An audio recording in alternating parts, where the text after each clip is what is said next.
Hello everyone, আমি makeup artist Tapasi from Tufanganj. আজকে তোমাদের সাথে শেয়ার করব একটি চুলবুলি মিষ্টি ব্রাইডের স্টোরি। এই ব্রাইডটি দেখতেও যেমন সুন্দর ছিল, তার মনটাও ছিল ভীষণই ভালো। আমরা যতটুকু টাইম একসাথে কাটিয়েছি আমাদেরকে বিন্দুমাত্র বোর ফিল হতে দেয়নি।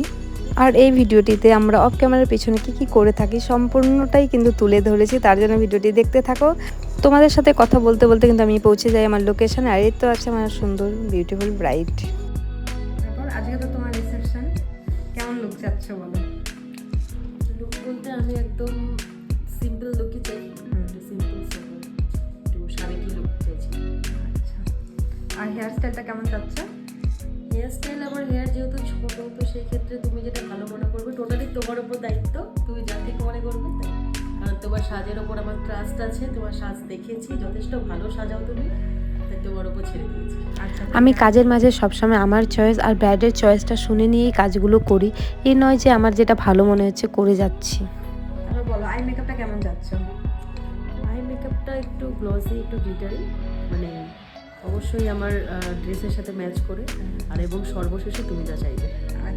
এই ব্রাইডটিকে কেন বুদ্ধিমতী বলেছি বুঝতে পারলে কি কিছু?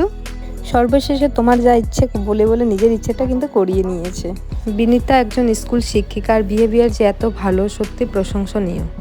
বিনীতা কেমন লিপস্টিক পরবে ডিসকাস করে নিচ্ছিলাম। কালারটা আমাকে শুট করে শ্যুট করে, কিন্তু তোমার এই শাড়ির সাথে আজকে একটু অন্য কালার দেই, একটু হালকা লাইট বা একটু যেটা ভালো হয় আমি সেটা করছি। লিপস্টিকটা এইবার তোমার এই কাজটি আমার অনেক আগেরই করা, গ্যালারি ঘাটতে গিয়ে দেখতে পেলাম যে শেয়ার করা হয়নি, তাই তোমাদের সাথে শেয়ার করলাম। এই কাজটি করতে গিয়ে আমাদের ভীষণ মজা হয়েছিল, ভীষণই হেসেছিলাম। সেই পার্টগুলো আর তোমাদের সাথে শেয়ার করতে পারলাম না। বিনীতার ফ্রন্টে হেয়ারগুলো ছোট থাকার জন্য ভালো হেয়ারস্টাইল হচ্ছিল না, তবুও ওর কাছে জানছিলাম যে ও কেমন হেয়ারস্টাইল চায়, কিন্তু ওর কথা শোনো কি বলে। হেয়ারটা হচ্ছে মানে যাতে কপালটা শো করে। অ্যাকচুয়ালি আমার না মানে কপালটা ঠেকে গেলে আমাকে মানায় না অ্যাকচুয়ালি। আমার মুখটা যেরকম বাজে তো না, বাজে না, তোমার ফেসটা যথেষ্ট সুন্দর। আমি কত ইউনিক জিনিস বার করছি, ওটাই। এটি ছিল বিনীতার ফাইনাল লুক।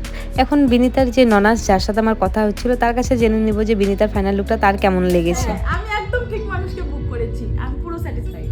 তো লুকটা এটা আজকের ব্রাইড বিনীতা। তো বিনীতা বলো, তোমার ফাইনাল লুকটা কেমন লাগলো? খুবই সুন্দর, মানে আমার পুরো লুকটাই চেঞ্জ হয়ে গেছে, আমাকে দেখতে পুরো আলাদাই লাগছে। আমি যেরকম বলেছিলাম একটা সাবেকি লুক হবে, মানে বাঙালিয়ানার ছোঁয়া থাকবে, খোপাটা কি সুন্দর। বিশেষ করে আমার শাশুড়ি মা খুবই খুশি, যাতে নজর না লেগে যায় তার জন্য আমাকে বললো। এবং আমার পুরো মানে লুকটাই চেঞ্জ হয়ে গেছে, দেখতে পুরো আলাদাই লাগছে। আমার তোমাকে রাজরানীর মতনই লাগছে, ভীষণই সুন্দর লাগছে দেখতে, খুবই মিষ্টি লাগছে। আর এটা এরকম সবসময় থাকবে না? হ্যাঁ হ্যাঁ হ্যাঁ, এরকম এরকম হ্যাঁ অবশ্যই থাকবে তো। আচ্ছা যাই হোক, তোমার ড্রিম লুকটা কি পেয়েছো যেটা তুমি ভেবেছিলে? একদম একদম খুব সুন্দর হয়েছে। এবং আর থ্যাংক ইউ আমার ননদিনীকে তোমাকে চুজ করার জন্য। আর তোমার কাজের যথেষ্ট সুনাম আমি শুনেছি, আজকে নিজে চাক্ষুষ প্রমাণ পেয়েছি।